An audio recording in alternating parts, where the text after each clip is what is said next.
Hello, hello. Bob Iger.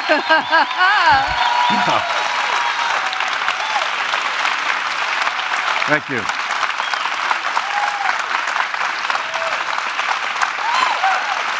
Thank you very much. Thanks. You're going to make me cry, but I think some of it is because I have so much more work to do now all of a sudden. Anyway, I stand here today with an incredible sense of gratitude and humility and excitement. It is just incredible to see all of you in person for the first time in a long time. This is Leslie Sykes. Leslie is the esteemed anchor of the KBC early morning news. Leslie's been with the company for 29 years and has anchored the show for quite a while. Thank you. And I chose Leslie when I was asked who should moderate this. Leslie was my choice because I wake up to Leslie, not with Leslie, every morning. I think I see you before I see my wife, actually. But don't tell anybody. Anyway, and Leslie will moderate questions today, but before I take your questions, I just want to say a few things. You know, I stepped down as CEO actually almost 3 years ago, and like most of you, I spent the last 2 years at the company at home, working from home. And so in many ways, it feels like I have been gone a very long time. And last week, coincidentally, I had breakfast with a man named John Pepper. John was a chairman of Disney at one point, but he had also been the CEO and chairman of Procter & Gamble. And like me, he was asked to come back. They call it boomerang CEOs. It's not a title I really want, but so be it. And it was great seeing him because I knew what was in store for me at that point, but it hadn't been announced and I didn't reveal it to him. And I said, what was it like? And he said he was happy to return, but he was sorry he had to be asked, which I thought was quite interesting. Now, I know that this has been an incredibly challenging time, and an awful lot has been asked of you. I think that sort of says a lot about the world these days, too. And believe me, there is a lot to do. These are challenging times, and I feel that now that I've assumed this role again. I do have a sense of priorities, but I also feel a sense of urgency. There's just a lot that we have to do, and quickly. I was just coincidentally listening to music from Hamilton the other day, and there's a great song called What Do I Miss? What Did I Miss? And it's sung by Daveed Diggs in the original production, who was playing in this role Thomas Jefferson, who had been an ambassador to France for a few years, and he's brought back to the United States. He sings the song, What Do I Miss? And he said, in the lines, written by Lin-Manuel Miranda, he says something like, the status quo is gone, but the sun still shines and the world still spins. And that's how I feel here. The status quo is gone, a lot has changed, but the sun is still shining and our world, our Disney world, is still spinning. I am an eternal optimist. I happen to believe that's a core value of a leader. But I also know in studying the great history of this 100-year-old company that this company has demonstrated time and time again its ability to be resilient. And that is what we are going to be now. We are going to be resilient. Now, I have a number of priorities, but I want to mention one that is incredibly important, and that is creativity. I think a number of you who have worked with me and know me know that I'm obsessed with that, but I'm obsessed with it for a reason. It is what drives this company. Every transaction that occurs that this company makes emanates from some form of creativity. And therefore, it is my number one priority. It is the focus. And it's not about how much we create, it's about how great the things are that we do create. And that's what I will be focused on with an incredible team of creative executives across the company. I also inherit a great team of senior leaders, some that have worked with me and for me before, and some that have not. It's been great getting to know them, trial by fire in this last week, and I really look forward to I really look forward to working with all of them too. Speaking of creativity, by the way, the announcement that I made last week about DMED, which is a work in progress, is designed to do one thing, and that is to restore to the creative businesses the control, responsibility, accountability over what we create. That's how this company has been structured for most of its history, and that's how it will be structured going forward. So with that, I'm going to sit and take your questions. And again, thank you very much for welcoming me back. Welcome home, Bob. Thank you. Let's get to our questions. We can sit, right? We can sit. I got a new hip while I was gone, so it's kind of nice to see. You know, the first question, though, what did you love about retirement, though it was short? I loved being able to get up at 5 in the morning instead of 4:15. What a luxury, right? Actually, there are a few things I loved. I was able to put a life together that had tons of stimulation and no stress. By the way, I recommend that to everybody. That was kind of nice. And one of the things that was most profound when I left is the to-do list went away. It's not only what you write, but what's in your head, and you carry those things that you have to do with you wherever you are, whether you're sleeping or whether you're awake. That being gone was an unbelievable luxury. I will say it's back. and bigger than ever, right? In a big way, yes. That's okay. All righty. Well, let's start to take some questions, get this party started. I see an eager person right here, the third row. Please stand. Tell us your name. Dan Fazio. Hi, Dan. I'm an Imagineer out of Glendale offices. So, Bob, welcome back. Very happy to have you back here. There's been a lot of chatter on social media, and I want to hear your thoughts about a few things. One is the fact or the hope that with your return, Disney is going to cancel the planned move of Imagineers based in Glendale to Florida. Second, speculation that as the newly reappointed CEO, you're going to be attempting to sell Walt Disney Company to Apple. And last... Wait, how many questions do you have? Wait! He's an Imagineer, so he's got a lot in his mind, right? Very creative. And third, to ease overcrowding at the Anaheim parks and improve guest experience, a third park is planned for creation in South Orange County. Actually, that third one is my own idea, but I figured, what the heck? How often do I have an audience with the CEO of Walt Disney Company? All right, thank you. Okay, your first question about the move. First of all, this is my first day here. This was announced a week ago Sunday, and I spent the week in New York, partially with my family celebrating Thanksgiving, but also trying to get my arms around coming back and all the things I need to do right away. So I am not up to speed on everything. I tried to get briefed on some things that are very urgent, but I have not been filled in completely. I am aware that the planned move has been delayed at least a year, I think, to 2026. But I have not gotten into any of the details about who's moving, what the ramifications are, what the pluses are, what the minuses are. I don't in any way mean to indicate reversing the decision that was made, but it's something I will look into. On the second question, we never comment about acquisitions or divestitures or mergers or whatever. You can quickly get into a lot of trouble there, and I don't want to leave this job and end up in jail, actually. But what you've read about in that regard is just pure speculation. It's not rooted in any fact whatsoever. And the third one was about a third park in South Orange County, and that's your dream? Or, I don't know. If Walt said, what did Walt say? If you dream it, we can do it, or something like that? I can't promise you that. Anyway, thanks. All right. To our second person and fourth question.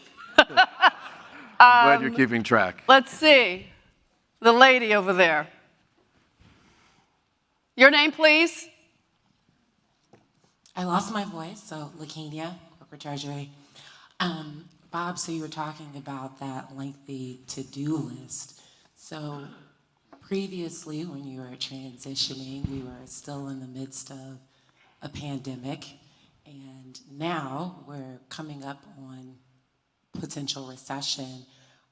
As you kind of navigate our company forward, where do you prioritize that backdrop of what may impact the consumer and many of us here as we go into a potential recession? Yes, that's a great question, because that's among the things that have changed is the global economy has changed significantly since I stepped down. In part due to COVID, in part due to the war in Europe, in part due to numerous other factors. I have a number of priorities. I will say, after creativity, which I talked about, I don't think I really need to talk more about that. We've got to come to grips with two things. One is the state of the world economically, and second, and it's partially tied to it, is what is now expected of us among the investors or in the investment community. When I left, we were being measured on a number of different metrics, but one of them was our growth in subscribers in our new direct-to-consumer platforms. That has shifted to being measured by the bottom line, how much we are losing and when we will be profitable. And that's tricky because it does require a pivot on the company's part. Instead of chasing subs with aggressive marketing and aggressive spending on content, we have to start chasing profitability. In order to achieve that, we have to take a very, very hard look at our cost structure across our businesses. So that is a priority of mine. It's serious. I know that it has the buy-in of the executive team. It has been discussed. It was discussed before I got here. It's been discussed with the board, and it will be demanded of us, and it's something that we're going to tackle as a team right away. And that will have, it'll take on, many, many different forms in terms of how we do that. I've not really begun. I've been thinking about it, but I haven't begun planning it or working with the team on that. Does that satisfy you? All right, let's see. Who else do we have? I see over here to my right. Hi there. My name is Christiane Keeler. I'm a senior writer-producer at Disney Creative Works. And I'm just curious about your feeling or thoughts about ABC and linear television in general.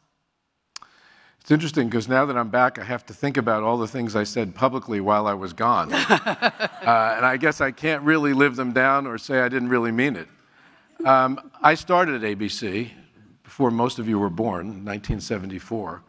And so ABC, network TV, linear TV, obviously is not only part of my background, but is in my heart. But if you look at how people are consuming, we'll call it television, media, entertainment, information, it's changed dramatically, not just in the period of time since I started, obviously, but even in the past few years. And that change seems to continue at a very, very aggressive pace.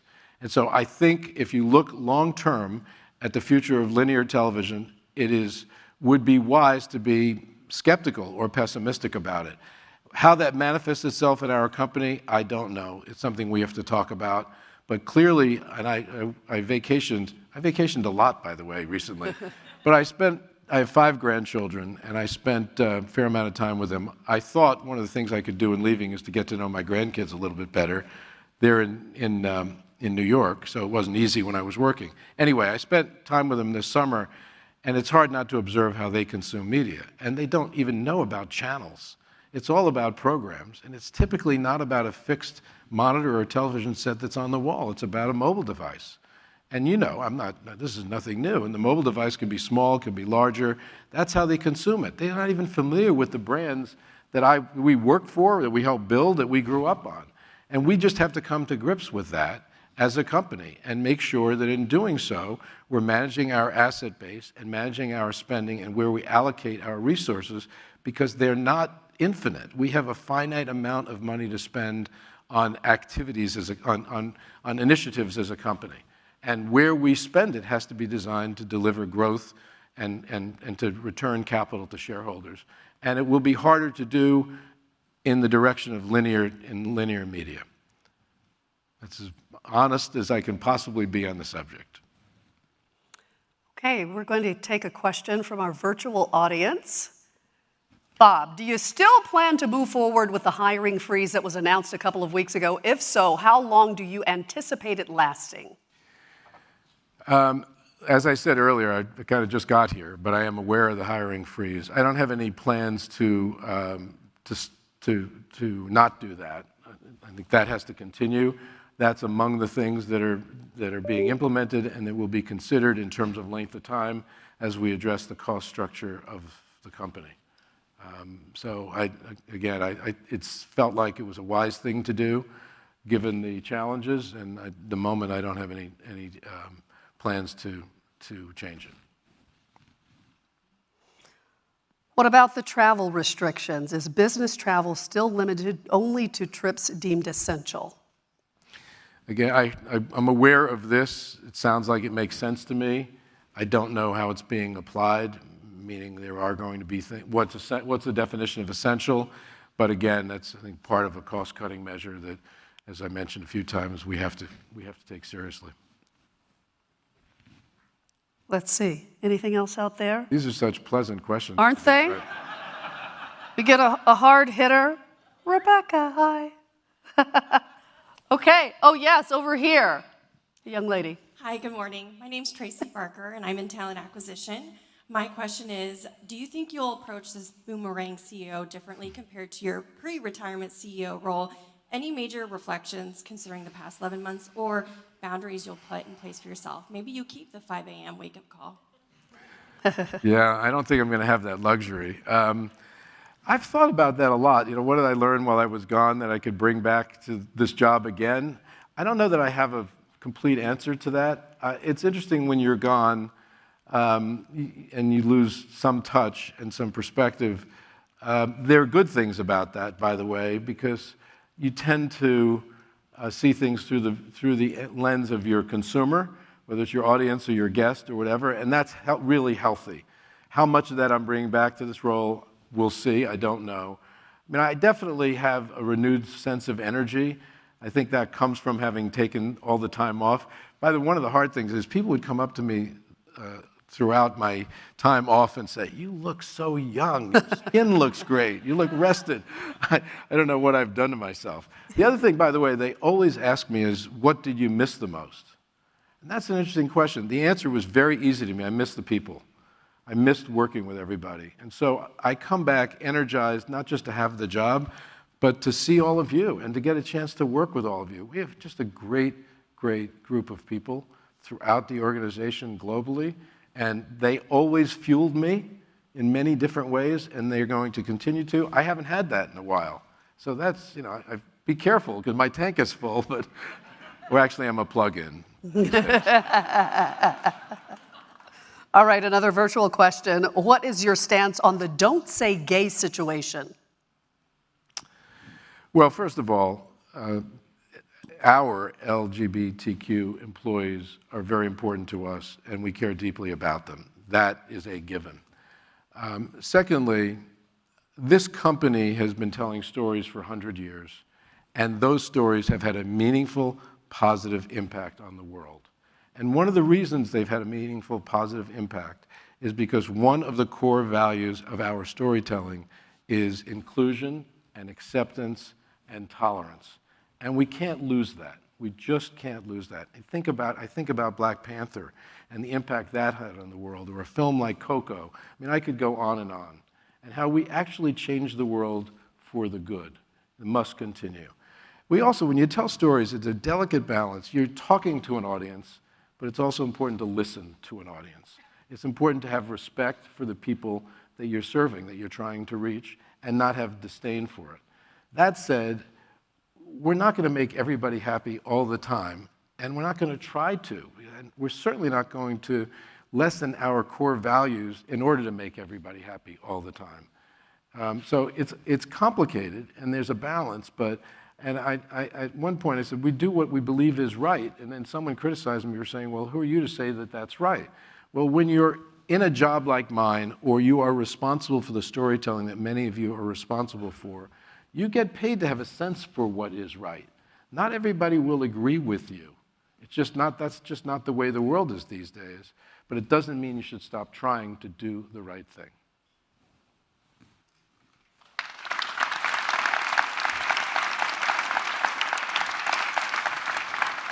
Do you think you have tough skin, or are you a softie? I'm mostly tough. Mostly. I've been around long enough to have been toughened. But I have my vulnerabilities. I'm a human being, you know. I try not to look in the mirror in the morning. That just reminds me they've gotten older. That's a vulnerability. All right, what do we have out here? I see. There you are with the mask. Okay. No longer the mask. Hello, my name is Yafet. I work in our international content and operations division. So my question is related to international. So first of all, congratulations to Bob and the rest of the company. One of the huge areas for growth for the company is international. We recently got regulatory approval to have Avatar released in China. That's going to help with revenue and profitability. So my question for you, Bob, is what are your visions and goals for both international content as well as international parks divisions? You know, when I became CEO in 2005, I established 3 priorities. One was clearly spend most of our capital on high-quality branded content. The second was embrace technology to make your product better, to tell better stories, to reach people in compelling ways, and to make the company more efficient. And the third was international growth. The company was a global company, but we had penetrated international markets very superficially, particularly China and India, two of the most populous countries, the 2 most populous countries in the world. And I thought that there was growth potential there. As I look at the world today, which has changed a lot in the last, certainly since 2005, but even in the last 5 years, I think it's going to, we will have to prioritize markets and spend money in markets where we are likely to achieve success. When I say success, it's success from the bottom line perspective and success in terms of successfully growing the brand for long-term success in that market. I'm not up to speed on where the spending is these days. I know before I left, I was involved in greenlighting a lot of original programming for these markets. We have to take a look at where we are putting our capital in that regard to make sure we're spending it in the markets that will return value to the company long term. In terms, I don't know whether you're specifically asked about parks and resorts, or did you, or China? Yeah, listen, we're lucky as a company that a lot of our content travels globally, and that's an unbelievable luxury, and it starts with some of the brands, Marvel, Star Wars, Pixar, National Geographic, clearly Disney. We're brands that are welcomed in markets, and that's a great thing to have. It's one of the reasons why putting capital in brands, I think, was really wise. But again, I think we just have to be really careful, and it ties back to what I talked about managing expenses, that we're spending the money wisely where we're likely to get good returns. Thank you. Hello. Right. There we go, over there. Good morning, Louis Churko, Studio Fire Chief. Bob, have you given any thoughts on how to tackle the Reedy Creek situation in Florida? No. I have to get up to speed on that completely. Obviously, I followed the news. That development occurred after I left the company. I was sorry to see us dragged into that battle, and I have no idea exactly what its ramifications are in terms of the business itself. What I can say is the state of Florida has been important to us for a long time, and we have been very important to the state of Florida. That is something I'm extremely mindful of and will articulate if I get the chance, but I don't have the details at all yet about what the ramifications are of the decision that was made by the state of Florida and whether we intend to do anything about it. Thank you. All right, how about we have someone standing up right there? Oh, hello. Hello. My name is Nikki G. I work in restoration and preservation, and welcome back, Bob. So my question is, in regards to the restructuring that you're looking at, is there a sense of a timeline that you're hoping for? I have asked some of my key executives, including Christine McCarthy, our CFO, and Dana Walden, Alan Bergman, Jimmy Bottaro, to study the situation and to come back with recommendations to me. I don't think we have a lot of time. I think it's important that we get at this work quickly, but we also have to be smart about it. But I don't have a timeline, a specific one. Here's a virtual question. Many cast members had wished that Disney stayed out of politics. Will Disney stay out of making political statements? You know, I think there's a misperception here about what politics is. And I think that some of the subjects that have proven to be controversial as it relates to Disney have been branded political, and I don't necessarily believe they are. I don't think when you are telling stories and attempting to be a good citizen of the world that that's political. Just not how I view it. Do I like the company being embroiled in controversy? Of course not. It can be distracting, and it can have a negative impact on the company. And to the extent that I can work to kind of quiet things down, I'm going to do that. But I think it's important to put in perspective what some of these subjects are and not just simply brand them political. Thank you. All right, we I have thought someone. the question is what was going to be about me staying out of politics. Yeah. That too. I keep trying to get in, and I keep getting pushed back. Okay. Much, by the way, my wife is celebrating that. When I asked her whether I should go back to Disney, she said, yes, like right away. So you won't do anything else, This right? is the one woman who said, you can run for any office in this land, but not with this wife. All righty, here in the jacket. Hi, Rodrigo Gutierrez from Global Content Operations. Jumping back to the international content, has it ever been considered to handle localization a little bit closer instead of relying so much in vendors, especially given that the importance of our brands and how to handle that content? Because when it's been translated in so many languages and sold, I feel like we should have a better grasp on how it's done and timelines. It's not to interrupt, but explain how we've relied on vendors. You mean to supply content internationally? No, to translate. I see. That's something I don't appreciate enough. I don't know enough about it. I know that we translate a number of our programs and films into local language, but I don't know, and over the years I was involved, particularly on animation, in that process, because I was always proud, certainly in our films, of how we went about that with unbelievable care, to make sure that the translation was high quality and respected the language that we were translating into. But I don't know to what extent we use third parties or vendors. But thank you. It's an interesting subject to delve into. Thank you. All right, let's go over here. Thank you. Hi, good morning. I'm Christina Tioseco from Studio Technology.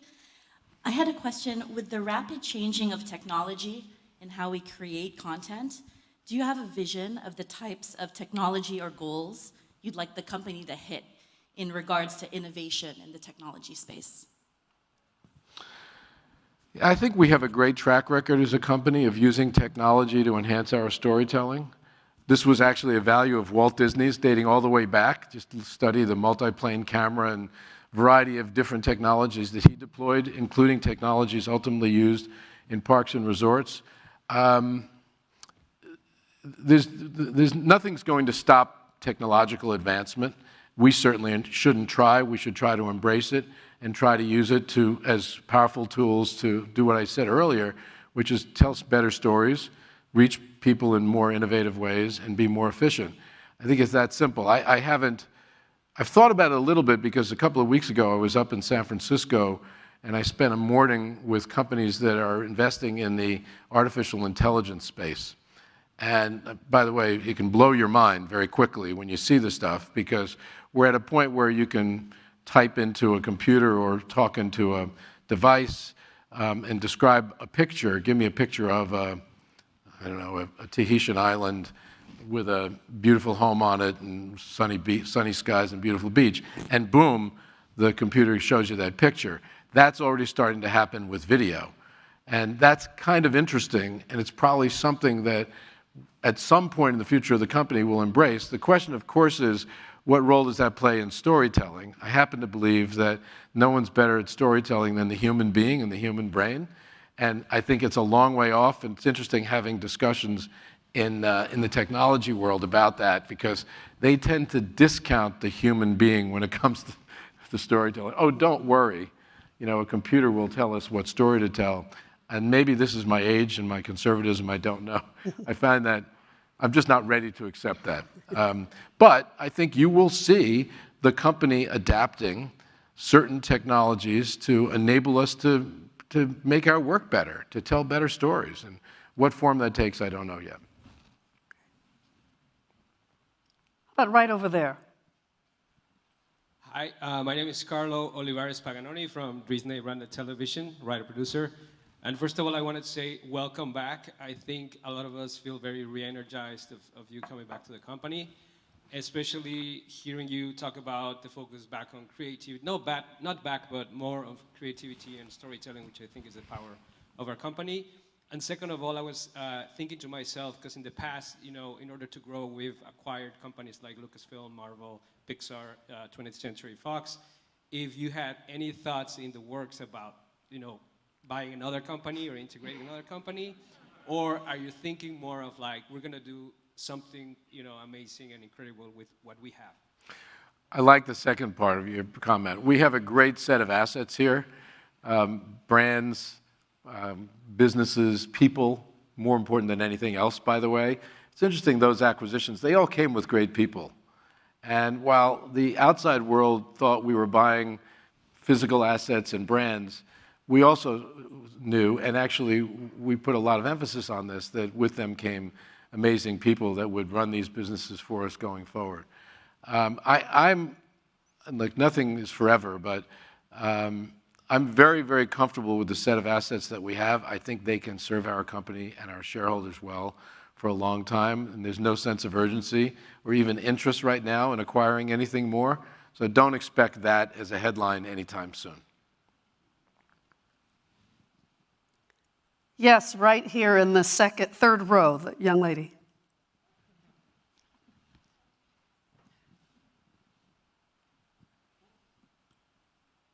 Hi, Bob. My name is Ariel, and I'm with Imagineering. It's a very good Disney name. Yes. Right. I was wondering, now that since we are towards the end of a pandemic and we're able to all gather together, what is your opinion on the parks reservation system? And I know you just came back, but is it something you intend to proceed with? What is your overall opinion on it? I thought you were going to ask me about back to work, which I'm going to answer. I'm going to talk about that too. Okay, thank you. I have not used the parks reservation system.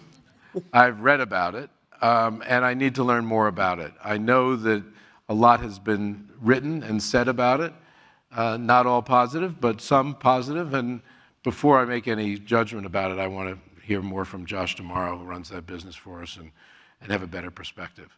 Since I brought it up, because I thought this is where you're going back to work, I do want to say something about that. I happen to believe that in creative businesses, there's tremendous value of working in the same place. I've been in that business for a long time, and I believe that being proximate to one another physically has real value. It creates an energy. It is very enabling of creativity. And I'm not making any proclamations, except that I think that's extremely important. I also think, and I'm not sure enough people appreciate this, is there is huge value to working in one place when it comes to leadership, when it comes to creating and maintaining a company culture, when it comes to mentoring. I would not be where I am today if the people that I work for did not have a chance to observe me firsthand, to hear me, to see what I could do, to appreciate me more than they ever could on a Zoom call or in some remote fashion. And I worry long-term about the negative impact on people who have decided not to spend as much time at the office. Now, all of that said, I think that companies today, starting with the Walt Disney Company, need to be more tolerant, more empathetic, more flexible when it comes to how the people who work for them are basically managing their lives, work-life balance. If it takes you 2 hours to drive home at 6 o'clock, but 30 minutes to drive home at 4 o'clock, then go home at 4 o'clock. If your kid has to go to a dentist or a school play, or you have to take an elderly parent to an exam, do that. And we should let you do that. Manage your life better than before. But I happen to believe that companies and their people lose something when people are not working in the same place. No major proclamation, a strong value of mine. I'm going to spend a lot of time here, and I hope that it's not lonely. All righty, let's get over to this side. Right here. Thank you. Hi, Bob. Welcome back. My name is Maureen Miller. I work in consumer products. It's been a tumultuous few years for cast members, I think, as we've navigated a complex landscape both at home and at work.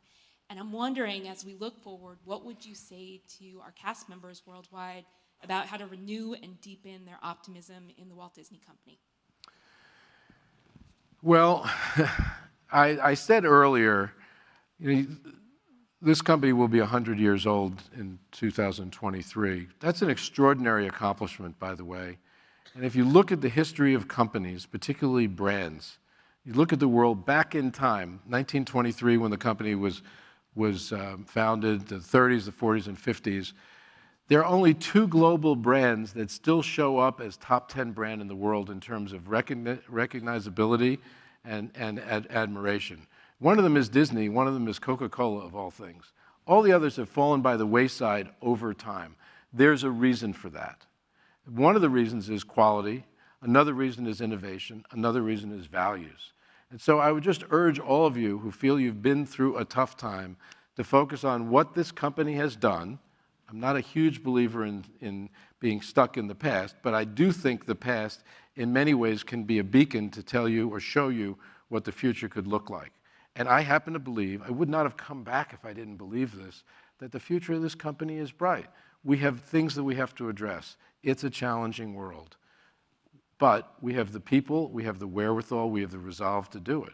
And so I ask not just for your support, I ask for your enthusiasm and your belief, and by the way, not in me, but in yourselves and the company that you work for. You know, speaking of being asked to come back, I was just thinking, what was it like for you when you got that phone call and you were asked to come back? What went through your mind? It was a surprise. I will admit, I had some inkling that the call could come that day. And so I prepared a bit for it, not very long. I had a conversation with my wife saying I could get asked back. There's no one more important to me in terms of advice and counsel. And her reaction was, if you're asked, you have to do it. And I said, well, why? And she said, because you love the company and its people so much. And I knew she was right. And so when the call came, it was an easy yes. I obviously had to get my arms around all the logistics associated with it. You know, I spent a year, in a way, never really fully detaching in the sense that it's always part of me, but you do get emotionally distant a little bit, purposely, and there's a big pivot all of a sudden when you're thrust back in.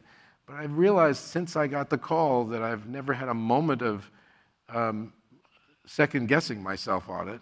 I've never thought, well, why did I do this? Including getting up at 4:30 this morning and having this to-do list. And it just seemed like the right thing to do, and that's why I'm here. So Willow made the decision. Well, she didn't, let's put it this way, she didn't make the decision, but she helped me make it. Okay. It made it a lot easier for me. Good husband. All righty. Actually, she works full-time. Yeah. I'm convinced that it absolved her of the guilt of not being home right. while I was. Okay. We are going to have a last question from the audience. I don't know who to choose. Bob, you choose. I can't.